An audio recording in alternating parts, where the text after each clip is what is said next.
Hello dear students, चलिए एक short question पे काम करते हैं। यूनिट्स एंड डायमेंशन और एरर्स में से रेगुलरली क्वेश्चन आते हैं और आई थिंक दैट 2020 में भी आना चाहिए। अमेजिंग क्वेश्चन है एक, बिल्कुल जिसे कहते हैं ना, it is a new type of question, fresh question, जिससे कहते हैं ना कि एक कूल ब्रीज आती हो, मज़ा आएगा आपको इसको करके। तो चलिए एक क्वेश्चन एरर्स पे से शुरू करते हैं।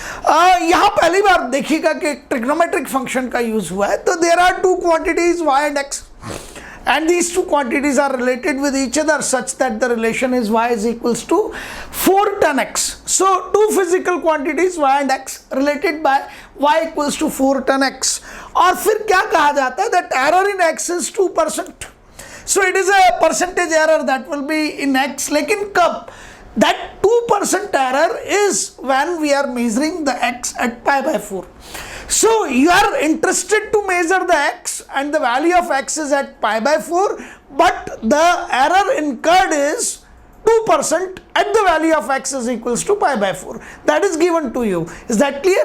And percentage error in y at x is equals to pi by 4 is required to be calculated. तो अब मुझे y का परसेंटेज एरर चाहिए, और कब चाहिए भाई? जब मेरे पास x का वैल्यू कितना है, pi by 4, means everything to be calculated at x equals to pi by 4। Agreed? अब रिलेशन तो y इक्वल्स टू क्या है आपके पास में, 4 tan x। ठीक है, एक ट्रिग्नोमेट्रिक फंक्शन टेंजेंट आ रहा है यहाँ पे।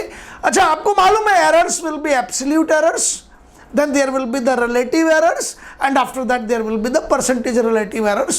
और यहाँ जिस पर हम काम कर रहे हैं, it is simply going out to be as a percentage error। समझ आता है आप सब लोगों को?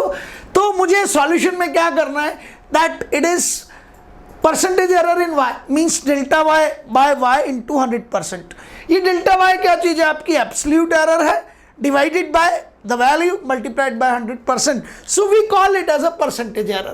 और यदि आप थोड़ा सा ये करें कि डेल्टा y को आप dy लिख दें तो उसमें भी मुझे कोई प्रॉब्लम नहीं है। मीन मेरा वर्किंग जो है इस समय, it will be on to the path that I will go for dy by y into 100%। और जैसे ही मैंने d बोला, आपको समझ आ गया that I am ready to differentiate. ठीक है, शाबाश। क्या कह रहे हैं? हाँ, इस तरह का क्वेश्चन ये अब मैं हमेशा तारीफ करता हूँ एनटी अभ्यास की, और फिर कर रहा हूँ कि ये फ्रेश है बिल्कुल। आप किसी भी मटेरियल में देखेंगे ना, इस तरह का क्वेश्चन है नहीं। बिल्कुल ठीक कर। चलिए, तो अब क्या करना है, तो मैंने y equals to 4 tan x लिखा और इसे डिफरेंशिएट किया। तो dy by dx is equals to 4 is constant, tan x का डिफरेंशिएशन sec स्क्वायर x, और मुझे dy की वैल्यू मिल गई easily, that 4 sec square x dx। बहुत आसान है। अब dy को मैं क्या लिख सकता हूँ, तो I can put it to be as delta y, dx को क्या लिख सकते हैं, डेल्टा x। तो dy और dx को रिप्लेस कर दिया, और उसके बाद मैंने कुछ नहीं किया, डेल्टा y को y से डिवाइड किया। ये चीज़ है, रेड कलर से शो कर रहा हूँ एक बार तो आपको समझ आ जाएगा। इधर देखिएगा, डेल्टा y किसके इक्वल था, 4 sec square x delta x is equals to था, मैंने इधर भी y से डिवाइड किया और इधर भी y से डिवाइड किया। Is that clear? और y की वैल्यू है क्या, 4 tan x। तो ये y की वैल्यू यहाँ उठा के मैंने 4 tan x लिख दिया। ये बहुत छोटा सा स्टेप है, बहुत ही छोटा सा।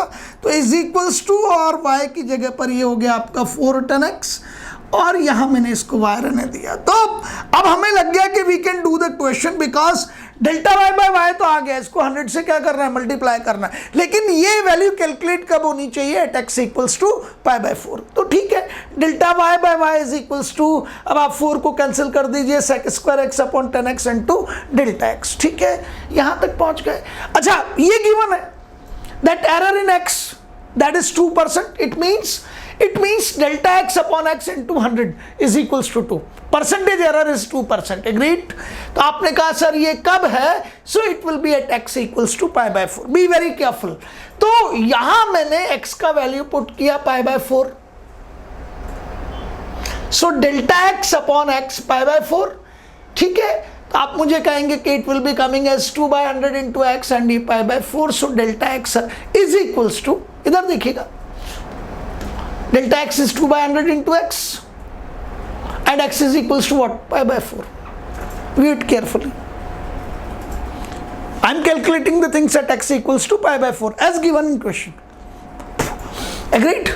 अब क्या करना है, तो आपके पास सीधी सी बात है, delta y upon y is equals to sec square x 10x into delta x. ये रहा। अच्छा डेल्टा एक्स कितना है 0.02 इंटू पाई बाय 4, तो मैंने उठा के x की वैल्यू पाई बाय 4 पे पुटअप की है।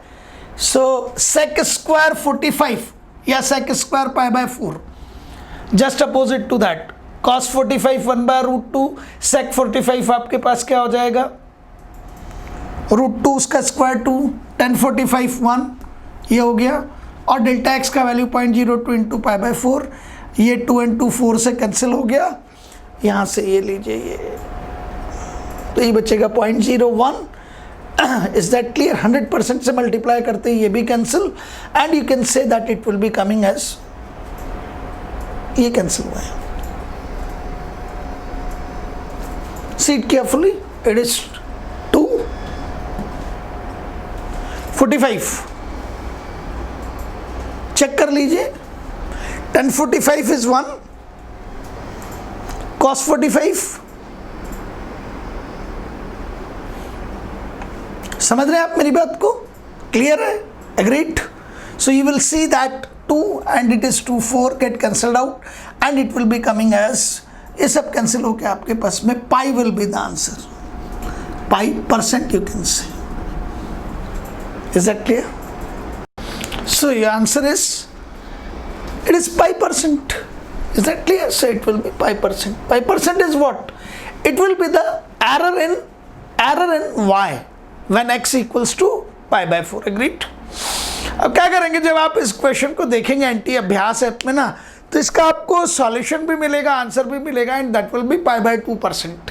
लेकिन वो पाई बाय 2% रॉन्ग है ना, देख लीजिएगा, हो जाते ही मिस्टेक्स में कोई चुप, बिकॉज इतने क्वेश्चन है यार, रोज आपके पास में 75 क्वेश्चंस आते हैं, जेई मेंस के लिए रोज 180 क्वेश्चंस आते हैं, नीट के लिए, तो पॉसिबल है। बीइंग द टीचर मैं मानता हूँ किस तरह की चीज़ें पॉसिबल है, क्योंकि कैंसिलेशन में कहीं दिक्कत हुई वहाँ पे, तो वो उस तरह से आ गया। So pi by 2% is not the answer, answer is pi %। Agreed? Goodbye, thank you.